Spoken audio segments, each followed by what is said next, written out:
fait, l'objet de notre présentation, c'est de présenter un petit peu les outils de suivi de la forêt, les outils en faveur de la connaissance des forêts pour pouvoir poser des diagnostics. Oui, voilà, merci Estelle. Euh, donc oui, tu peux passer à la suivante. Thierry Caquet nous a bien expliqué en fait l'importance de pouvoir poser un diagnostic, un diagnostic objectif sur l'état des forêts pour pouvoir se projeter, pour pouvoir décider d'actions concrètes sur le terrain. Et il a dressé un panorama des différents types d'actions qui peuvent être mises en œuvre. Donc on a besoin déjà de se projeter face à cette évolution dont on parlait depuis longtemps, le changement climatique, mais dont on comprend les effets depuis une petite dizaine d'années en fait sur les forêts. Euh, on a besoin de se projeter et donc on a besoin d'états des lieux les plus fiables possibles, les plus documentés sur ce sujet. Donc on a différents outils de monitoring des forêts en France. On a des dispositifs qui sont... ouais, voilà, merci Estelle. Des dispositifs qui sont en fait établis au niveau du gouvernement et pour ça la France est quand même bien outillée. On a l'inventaire forestier national qui est porté par l'IGN qui existe depuis les années 60 en réalité, qui mesure les forêts françaises chaque année. On a un système de suivi sur les santé des forêts qui est porté par le ministère. On a également des statistiques publiques au ministère de l'Agriculture, au ministère de l'Environnement, sur les récoltes de bois notamment. On a aussi des observatoires qui vont être hébergés, gérés par l'OFB, notamment sur l'équilibre forêt grands ongulés. Donc ça, c'est des dispositifs qui sont pérennes. C'est des missions de service public, en fait, qui sont portées par les établissements que je cite ici. Et puis, on a des recueils d'informations qui sont plus réalisés dans le cadre d'activités métiers, voire des opportunismes liés à des actions concrètes. Donc, l'ONF, pour sa gestion forestière, met en place des inventaires. La recherche, on a vu pas mal d'illustrations dans la présentation de Thierry. Les acteurs socioprofessionnels, les interprofessions vont faire des enquêtes, les associations également, les citoyens. Euh, la différence, c'est que ces informations-là, parfois, sont un peu moins protocolées que les dispositifs pérennes d'observation. Mais tout ça fait un corpus de systèmes de monitoring et d'informations qui sont indispensables, en fait, à la connaissance de l'état des forêts et de la manière dont elles vont pouvoir évoluer dans le futur. Et donc, il y a un enjeu à mobiliser tout ça. Alors, qu'est-ce qu'on apprend sur la suite? Qu'est-ce qu'on apprend sur l'état des forêts aujourd'hui? Voilà. Est-ce que tu peux passer à la suite? Voilà. Donc le premier enseignement qui est peut-être connu de vous, mais que la plupart des Français ne savent pas, c'est que la forêt française en fait est en très forte expansion depuis le minimum forestier qu'on établit à peu près aux années 1820-1840. Elle a doublé en 200 ans, cette superficie des forêts françaises, pour atteindre 31% aujourd'hui de taux de boisement. Ça, c'est documenté, c'est factuel.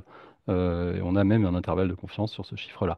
L'expansion, elle se réalise sur tout le territoire métropolitain avec des vitesses différentes, mais c'est bien un phénomène de fond auquel on assiste. Et alors, si on passe sur la slide suivante, on voit qu'en fait, cette évolution historique, elle s'inscrit dans un temps profond. Euh, et cette frise que j'ai empruntée à des collègues de l'ENS euh, montre, est un peu complexe, elle nécessiterait un peu de temps pour l'exposer, mais si on se concentre, donc elle montre l'évolution de la surface forestière en vert versus l'évolution de la démographie de la population en France. Et on voit que depuis l'époque moderne, en fait, c'est systématiquement corrélé négativement. C'est-à-dire que toute augmentation de population se traduit par des pressions sur les forêts, des défrichements et des dégradations forestières qui n'apparaissent pas sur cette slide, mais qui existent bien. Et donc, on a une corrélation négative entre l'évolution de la population et l'évolution des forêts. Et en fait, on assiste à une rupture de cette évolution-là à partir des années 1850, à partir du début de la révolution industrielle, où on a vraiment cette décorrélation avec une expansion de la population française très importante et une croissance forestière dans la slide que je vous présentais. Alors en fait, cette décorrélation sur la slide suivante, elle a été rendue possible par l'utilisation, en fait, de manière assez paradoxale, l'utilisation des énergies fossiles. Le début de l'époque de la révolution industrielle en France, ça s'appuie sur le charbon, euh, le charbon de bois. C'est l'image que je montre ici. Par exemple, les cristalleries Baccarat, j'habite à Nancy, avaient leur propre forêt, leur propre taillis. Ils alimentaient leur four avec le bois de taillis qu'ils récoltaient. En fait, à partir de l'émergence des énergies fossiles et du charbon de terre, ça va permettre de libérer fortement la pression sur les forêts, qui vont pouvoir regagner des terres.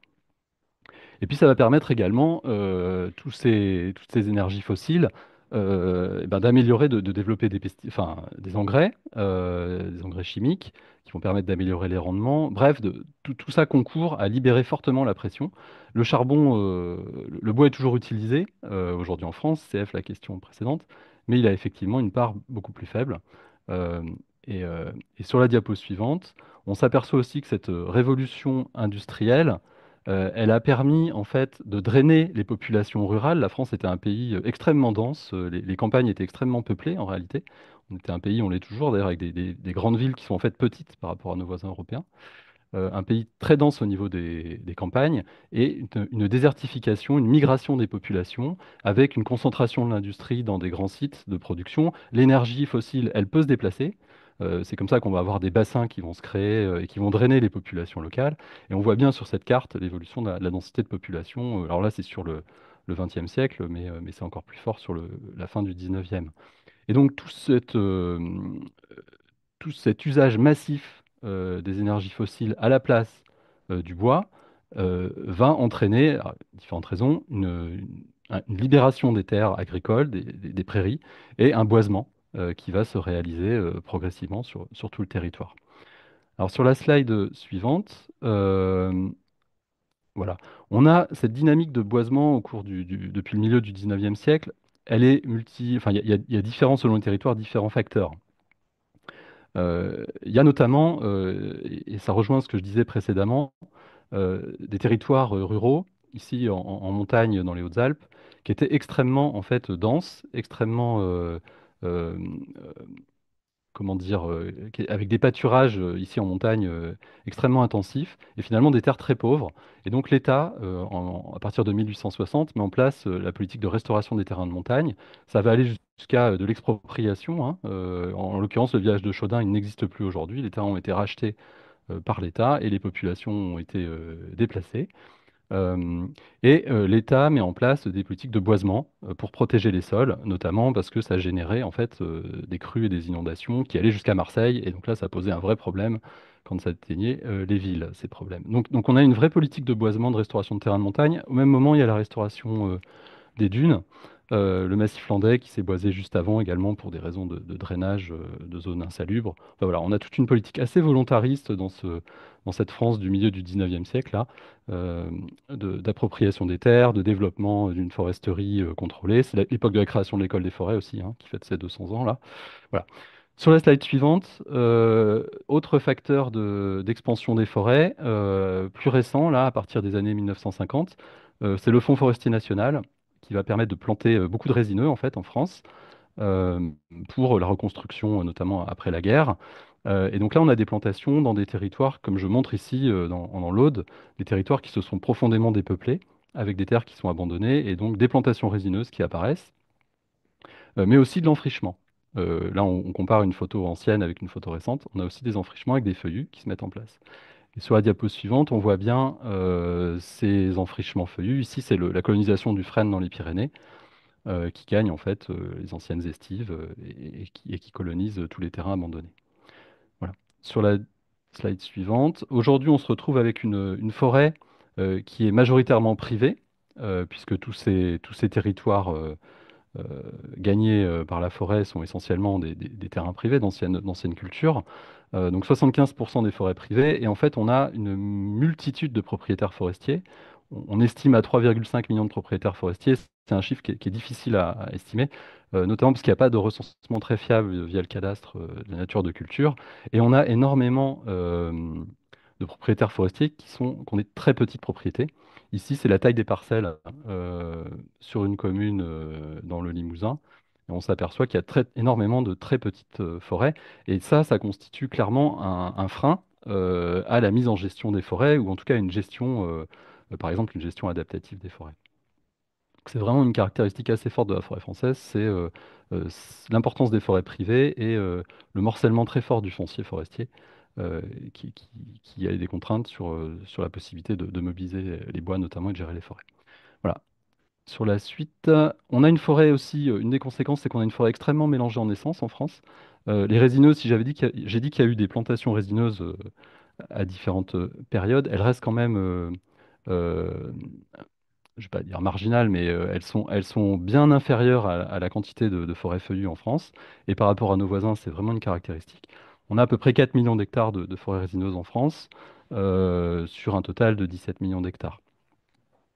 Donc on a énormément d'essences avec une diversité assez forte liée à nos contextes climatiques de la France, notre diversité d'altitude. Donc on a vraiment une richesse. Thierry tout à l'heure parlait de la possibilité de s'appuyer sur la sélection génétique. On a un patrimoine génétique dans nos forêts, une diversité d'essences et probablement un patrimoine génétique très important dans nos forêts françaises. Et puis une autre caractéristique sur la slide suivante, c'est qu'on a des forêts qui sont souvent pas, voire peu gérées parce que ce sont des forêts voilà, en lien avec le morcellement, des questions d'accessibilité des forêts. Il y a beaucoup de forêts récentes qui sont en montagne ou pour lesquelles il n'y a pas eu d'aménagement de la desserte. Euh, qui dit forêt de petite superficie, qui dit forêt feuillue, pardon, non entretenue, dit une rentabilité de l'exploitation très faible, donc pas de récolte potentiellement. Et puis il y a beaucoup de propriétaires, soit qui s'ignorent, soit qui ne souhaitent pas forcément gérer ou récolter leur forêt. Ils en ont le droit aussi, c'est pour certains. Donc au final, on a des forêts en France. Ça, c'est l'enseignement vraiment important. On a une grande diversité de forêts. Et on a aujourd'hui une forêt qui s'accroît en superficie et en volume. Et sur la slide suivante, voilà, je montre l'évolution du stock de bois en forêt depuis qu'on a des statistiques récentes de l'inventaire forestier national, depuis 1985 ici. Et on montre que ce stock de bois en forêt augmente continuellement. Il atteint aujourd'hui presque 2,8 milliards de mètres cubes. Cette augmentation se réalise chez les feuillus, qui sont donc majoritaires en France, et qui le restent clairement, et aussi chez les résineux. Et donc c'est cette augmentation du stock de bois en forêt qui va permettre, qui constitue en réalité ce puits de carbone. C'est la variation du stock qui génère ce qu'on appelle le puits. Et donc c'est pour ça que la forêt a un rôle aujourd'hui d'atténuation. Rôle d'atténuation qui se poursuit aujourd'hui hein, au niveau national, mais avec une intensité moindre. Le stock évolue moins vite, augmente mais moins vite qu'avant. Et puis on a des régions où on a des situations qui sont un peu diverses, avec certaines régions où effectivement les mortalités conjoncturelles sont très fortes et dépassent en fait la capacité d'accroissement aujourd'hui. Donc à suivre de près ces régions-là. Voilà. Sur la slide suivante, on observe, Thierry en a parlé, une augmentation forte de la mortalité des arbres au cours des 10 dernières années. Hein. On a un doublement en réalité au cours des 10 dernières années de cette mortalité, qui est quelque chose vraiment de tout à fait nouveau, de tout à fait inédit dans les archives, même si l'intensité reste encore inférieure à l'accroissement biologique, et donc le stock continue bien d'augmenter, et donc on reste bien à puits de carbone. On est vraiment très attentif, vous voyez l'allure de la courbe, c'est assez inquiétant. Euh, donc pour conclure, sur la dernière diapo de ma partie, quelques conclusions. Euh, cette extension des forêts, elle a entraîné une formidable diversification de la forêt française. Et ça, pour moi, c'est une vraie chance, en fait, qu'on a dans le contexte d'adaptation. On a une forêt qui est extrêmement diverse. Ça veut dire qu'on n'est pas enfermé dans un modèle ou dans un autre. Et on a cette capacité d'agir, de tester différentes options. Thierry l'a bien évoqué. Il y a différentes stratégies possibles. On peut le tester au cas par cas dans différents territoires. On a à la fois de l'ensauvagement et de l'intensification, le tout dans une gestion qui reste durable aujourd'hui, puisqu'on a quand même un taux de prélèvement qui reste inférieur à 100%. Et on a un contexte de gestion durable, un cadre de gestion durable avec le code forestier notamment, et les plans de gestion en forêt privée. Voilà, on a une forêt en gros à peu près sous contrôle. Euh, les forêts sont des alliés contre le réchauffement. On a bien vu qu'elles séquestrent aujourd'hui plus de carbone qu'elles n'en émettent. Elles en sont aussi les victimes. Thierry a bien illustré tout ça dans sa présentation. Et puis ce qui me semble important de dire ici, c'est que le puits de carbone actuel, en fait, c'est le résultat des pratiques du passé, c'est ce que je vous ai montré. On atteint aujourd'hui ce niveau de stock et cette augmentation du stock du fait de ces boisements anciens, du fait de cette déprise agricole, du fait de cette gestion encore faible des forêts françaises, avec beaucoup de forêts pas, voire peu gérées. Euh, mais la question, c'est comment on passe au puits de carbone de demain. Et ça nécessite effectivement de se projeter dans de l'adaptation, puisqu'on a ce changement climatique qui vient nous percuter et dans une dimension, une importance tout à fait inattendue. En tout cas, si on le savait conceptuellement, là, on le voit dans la vraie vie. Donc on a vraiment ce besoin de gestion et de filière adaptative.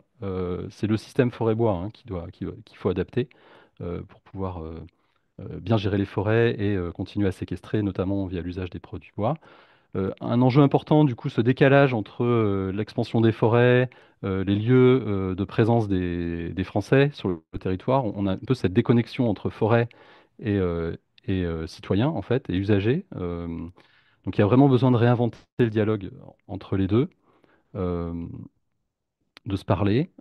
Et puis, on a aussi besoin d'un monitoring qui est plus agile parce qu'on a des crises qui deviennent vraiment fortes aujourd'hui, et on a des outils de monitoring qui, s'ils sont puissants, étaient bien conçus et utiles dans un mode où les choses évoluaient lentement.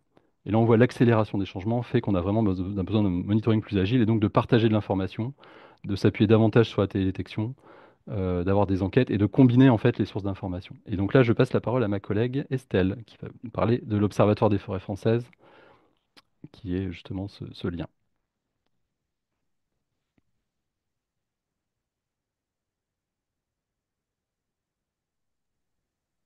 Estelle, on ne vous entend pas. Oui, allô, vous m'entendez? Oui, c'est bon. Qu'est-ce que je disais? Oui, donc l'Observatoire des forêts françaises est né d'un constat aux Assises de la forêt et du bois en 2022. Constat qui a déjà été traité dans ce début de webinaire, c'est-à-dire qu'on a à la fois des forêts qui rendent beaucoup de services, qui représentent beaucoup d'enjeux, qui sont soumises à des pressions qui vont croissantes, notamment les changements climatiques. Et donc pour faire une gestion durable qui soit efficace et pertinente, on a besoin d'informations pour tout simplement avoir des bons diagnostics à l'échelle des territoires comme celle des forêts. Et devant la masse d'informations qui existent, mais qui étaient disséminées chez différents acteurs producteurs de données, euh, le gouvernement a décidé de mettre en place un observatoire commun, partagé, pour rassembler et aider à diffuser l'information forestière au plus grand nombre de façon simple et compréhensible. Donc c'est un site web que je vous invite à aller visiter puisque je pense qu'il pourrait vous être utile.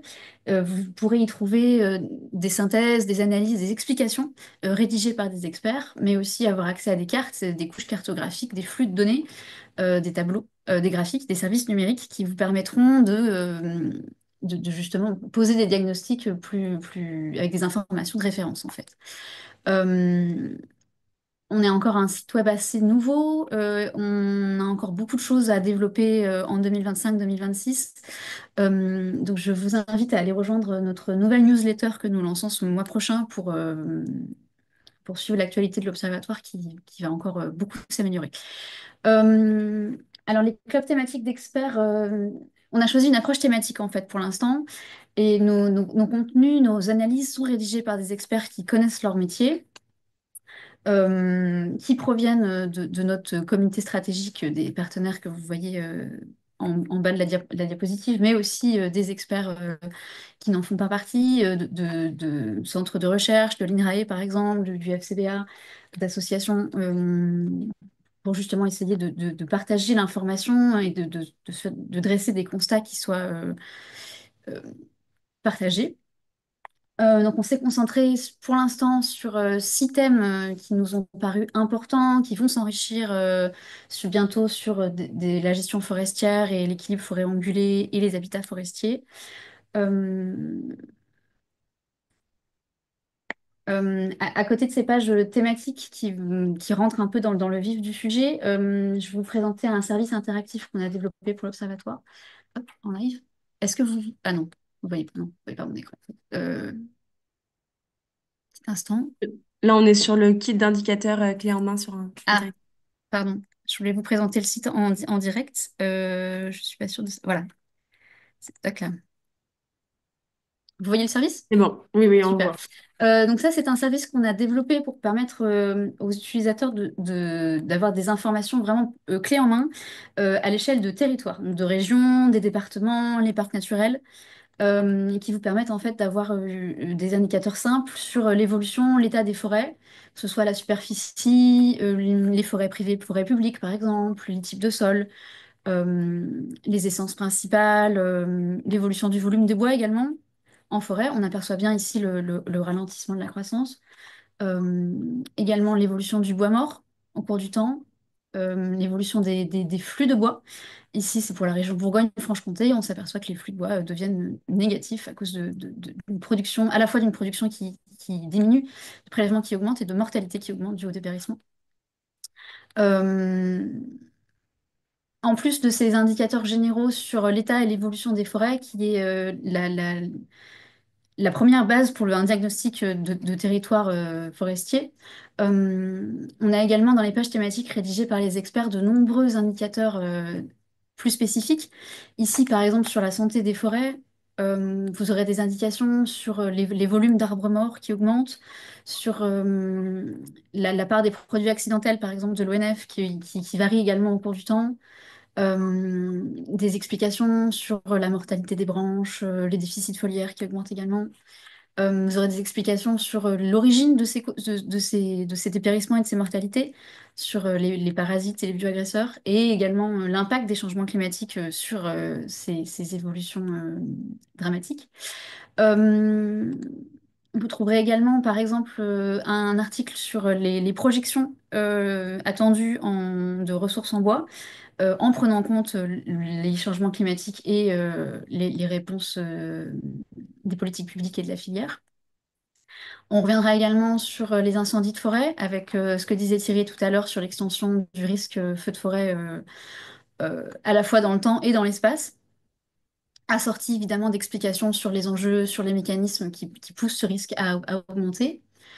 Euh, Notre club biodiversité a également développé toute une application pour se rendre compte de l'évolution spatiale des espèces.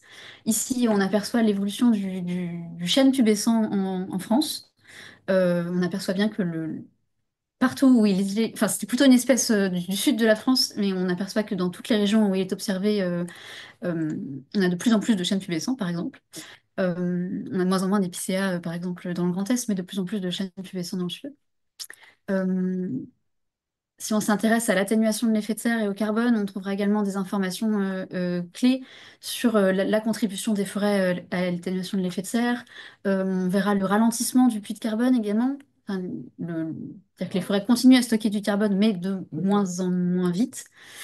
Euh, et donc, si je fais la synthèse, vu le temps qui passe, hop, si je reviens là. Sur l'adaptation en tant que telle, on n'a pas d'indicateur synthétique à vous proposer. Euh, En revanche, notre club adaptation, qui travaille en étroite relation avec le RMT à Force, dont tu as déjà parlé Thierry, euh,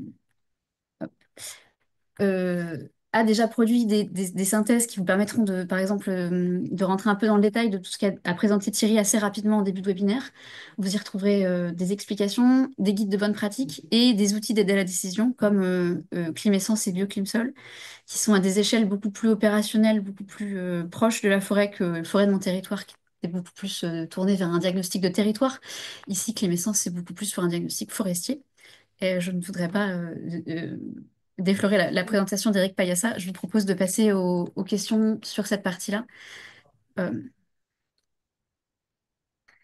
Un grand merci Antoine et Estelle. Donc on a peut-être quelques questions. Merci déjà pour les ressources. Bon, j'ai mis le lien de l'observatoire dans le chat, mais si vous voulez peut-être compléter en mettant d'autres liens, c'est avec plaisir. On a une petite question de Anaïs Tissot, donc c'est plus pour une bonne compréhension. Donc elle explique dans la présentation de Monsieur Keke, il a été dit que les puits de carbone avaient diminué ces dernières années. Or, Monsieur Collin nous dit que dans sa présentation, question qui, dans sa présentation, que les forêts stockent plus de carbone qu'avant. Donc, est-ce que cela veut dire que la diminution de puits de carbone est due à une augmentation des émissions de CO2 en forêt? Voilà, c'est plus pour clarifier ce point. Si Antoine voulait répondre. Oui, merci. Alors effectivement, ce que je montrais, c'est que en fait, ce qu'on appelle le puits de carbone, en fait, c'est une évolution positive du stock, en réalité, au cours d'une période. Euh, donc, historiquement, on avait un stock qui augmentait fortement, parce qu'on avait une production biologique qui était plutôt croissante. On avait des conditions climatiques qui étaient plutôt favorables, en réalité, et puis on avait une mortalité qui était faible, peuplement qui était plutôt jeune, assez peu de crises sanitaires et des prélèvements qui sont, voilà, qui étaient assez stables.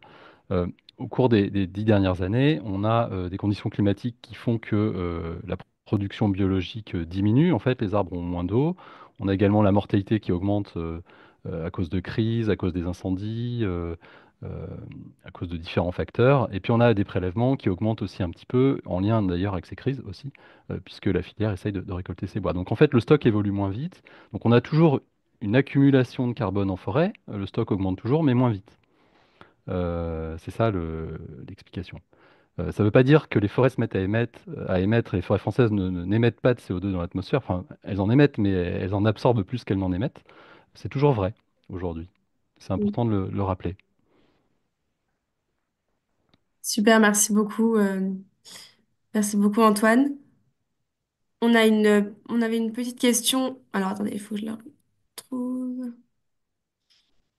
Ah oui, on a une question de Gaëtan en tout début de votre présentation, Antoine, qui demande si vous pouvez préciser la définition de signe de gestion sylvicole. C'était Oui, dans... alors c'est effectivement, merci pour cette question. C'est assez compliqué en fait avec un inventaire forestier on n'a pas en fait la connaissance des pratiques de gestion. On ne connaît pas en fait le gestionnaire forestier. C'est une enquête anonyme. On va chez les propriétaires, mais on ne connaît pas les propriétaires. Donc en fait, on a des indices en forêt. Par exemple, on va avoir des souches, on va avoir des ornières, on va avoir des layons, des cloisonnements, c'est-à-dire des endroits où vont pouvoir circuler les engins. Voilà, on va avoir différents indices qui vont nous permettre d'identifier s'il y a eu une gestion au cours des 10, 15 dernières années ou pas. Donc c'est ça l'information que j'ai utilisée dans la carte que je vous ai présentée. Ça ne veut pas dire que les forêts sont jamais gérées, ça veut dire qu'au cours des périodes de temps récentes, on a vu zéro trace de gestion. Super, merci beaucoup. Peut-être une question plus pour Estelle. On a Emmanuel Bestot qui demande si les données sont exportables pour un usage SIG local.